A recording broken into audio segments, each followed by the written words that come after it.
how fine he is. Leaving the restrooms in a small group leading the pack, he makes eye contact with me and begins walking my way with a smile. "You sure you don't have to pee, baby?" he asks. "I'm fine, I promise." I chuckle. But wait, this guy is mine? Could this be the entrapment I've been so longing for?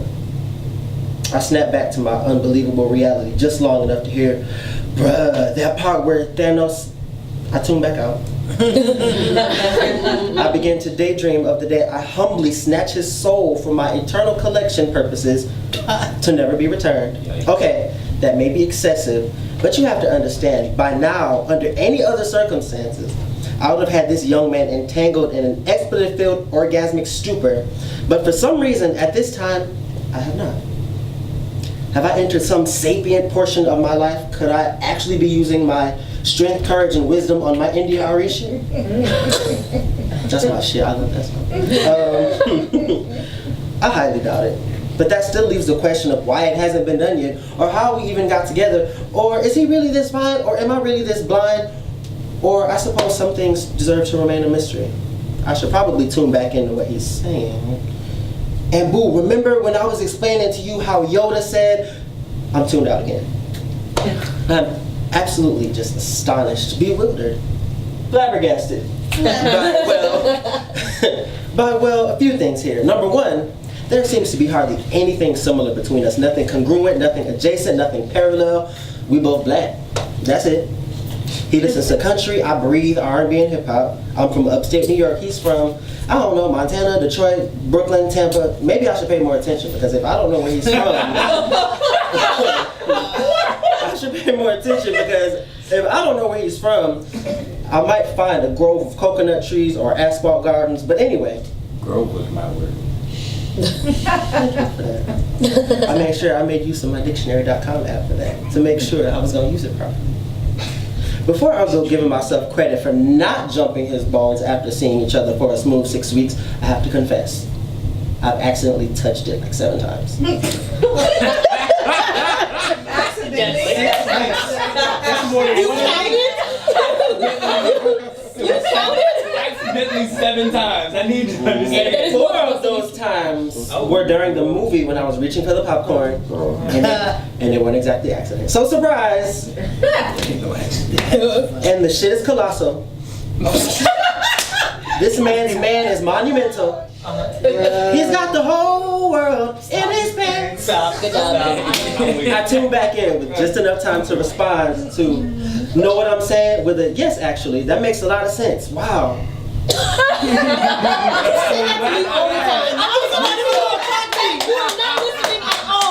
knew somebody was gonna clock me on that. Yes, you said you that are clocked. But I'll be serious, I'm rhyming. No. So back for that. I'm gonna give you the words. I ain't mean to tell myself, but I promise I pay attention to you. Busted. It seems to be just enough for him. He grabs my hand and strokes it back and forth with his thumb while clenching it with the rest of his hand. But that's when I make my decision. I swiftly decide I've waited long enough. I'm gonna touch it 8 times. I reach over like one of those games where you're blindfolded and you gotta stick both your hands on the sides of the box to touch an object. Minus the fear. Minus the hesitance. Though the flesh in my hand hardened like concrete blocks or chemistry in the 9th grade, I withdraw, thinking, whoops, maybe this wasn't such a... Why'd you move your hand? I hear over the sound of whatever French Montana song is playing. Oh, well shit. Not only do I place my hand back, but I clench like this country's need for a grip on reality. Oh my gosh. And it pulsates and vibrates like somebody's been trying to get a hold of it, dialing call after call after call. But the only one trying to get a hold of it is me. My heart begins to flutter. And suddenly I dream of marrying him on a beach with bare feet, khaki shorts, and white button downs. Then I realize where my connection was, is, and will continue to be in my Vans. In his Vans. The only reason I even had stuck around this long was because I hadn't gotten a sample yet, and I was so subconsciously certain that it would be amazing. After putting my hand back where it seemingly belonged, I became so increasingly intrigued by his member that I was trying to get a full membership. Not even a free trial anymore. At that point, I knew what time it was. I knew what needed to be done. Like an eagerly sworn-in soldier preparing for duty, ready to serve my purpose. Better yet, ready for him to serve his. Before I knew it, we were at our destination.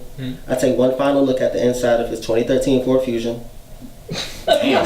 He leads me into his town hall, and we're off. And naturally, over the course of an hour, he relinquishes his soul to join the others in my back pocket. I wave my hands in front of his eyes to make sure he's asleep.